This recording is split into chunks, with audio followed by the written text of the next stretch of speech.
Қалаға бардың ба деп сұрамайсың. Қалаға бардыңыз ба? Бардым, қалаға бардым. Осы кеше барып, бүгін келдім. Қонып 2 күнде жүрдім ба? Сонда жүрдім. Құдай сақтай көр. Біз мына қырсақ арасында қиыншылық көрдік. Жапа чектік дейміз ғой. Нақ қиыншылық сол жерде екен. Мынандай бір бауандар жүр ғой бітті. Тақырбас, сары киім киген тақырбасты көрдің ба? Қиыншылық қырды екен деп жүрген.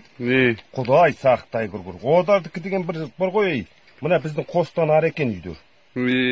Одан кейін баяғы мын жерге ішеді екен, мын жерге тұшады екен, мын жерге жатады екен. Бірінің үстінде бір чар екен, сиіп жатады екен. Ол естіліп тұрады екен. Ал одан кейін енді одардың тұрмысын көрсең баяғы. Сумайды екен, қазанға чиж жеткізіп үстіне 2 картоп екен, алдыңа қойып екен, таң атқанша шиқылдап қарның ашып шығады екен. Біздікі қандай қырқожылық болсақ та рақат екен ғой. Еттеп отыратын. Қоңыран екенбіз ғой біз бұлайша алып айтқанда. Құдай сақтасын. Қаланы айтпай-ақ қой, қаланы көрсетпей-ақ қойсын Құдай. Жалпы енді халық енді өз қалада болмай осы жүзде малын бағып, қойын жайып енді өз сосымен жүре берсінші енді. Аман сау жүре берейік енді жалпымыз енді.